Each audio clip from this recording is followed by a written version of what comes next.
If you are a Christian watching this video on YouTube, this is my humble challenge to you. You should not just consume content, you should create it. In other words, you need to own a YouTube channel in 2026. In this video, I will give you 3 reasons why you should start a channel. At the end, I will share simple ways to begin your YouTube journey. Now, did you know that millions of people are coming to YouTube every single day looking for answers? They are asking questions about life, relationships, politics, science, morality, suffering, spirituality, and even God. But here's the question I want us to think about. Who is answering them? Because while Christians may be busy inside our churches every Sunday, there is another conversation happening outside the church walls, and that conversation is happening online. YouTube has become one of the places where people learn, form opinions, discover ideas, and even develop their worldview. And that's why I believe Christians need to seriously consider their presence on YouTube. Not because every Christian needs to become famous, not because everyone needs to become an influencer, but because we have been given a message and we have been given a platform through which that message can reach people. So let me give you 3 reasons why I believe Christians should be on YouTube. The first one is because the Great Commission has not changed. Jesus gave his disciples a very clear command: go into the world and preach the gospel to all creation. Notice something about that command. Jesus didn't say go only to religious people. He didn't say go only to people who will come into your buildings. He said go into all the world. The mission of the church has always been to take the message of Christ to where people are. The first Christians went into synagogues, they went into marketplaces, they went into homes. The Apostle Paul even went to places like the Areopagus in Athens and engaged people who had completely different opinions. The method changed, but the mission remained the same. And today, one of the places where people are is YouTube. Think about it. A person may never walk into your church. They may never attend a Bible study. They may never pick up a theological book. They may type a question in YouTube such as, does God exist? What happens after death? Who is Jesus? Why does God allow suffering?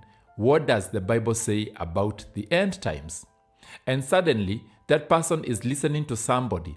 The question is, will that somebody present a biblical answer or something completely contrary to Scripture? That is why Christians need to be present, not necessarily to win arguments, not to attack everyone who disagrees with us, but to bring the truth of Scripture into the conversation. The second reason is because people's worldviews are being formed online.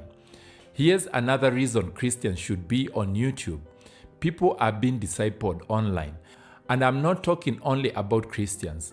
People are constantly being taught what to believe about marriage, sexuality, money, politics, morality, identity, success, relationships, spirituality, and even the meaning of life.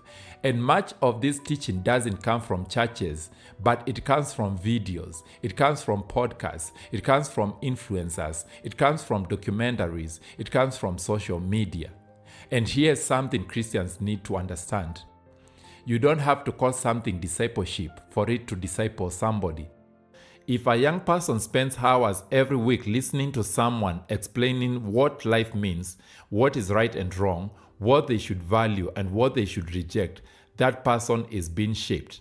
Their worldview is being formed. The Bible itself tells us in Romans 12 verse 2, do not conform to the pattern of this world, but be transformed by the renewing of your mind. But how can we help people renew their minds if we refuse to participate in the places where their minds are being shaped? This doesn't mean that Christians should consume everything on YouTube. Quite the opposite. We need discernment, but we also need presence. Imagine if every Christian who has a gift for teaching, explaining, storytelling, music, apologetics, history, science, theology, or encouragement decided, I am not going online. That's not my place. We will leave an enormous space open for other voices, and somebody else will fill that space. Which brings me to the third reason why every Christian should start a YouTube channel. Because Christians have something worth saying. The third reason is perhaps the most important. Christians have a message that the world desperately needs to hear. We have the message of the gospel. We have the story of redemption. We have the testimony of what Christ has done.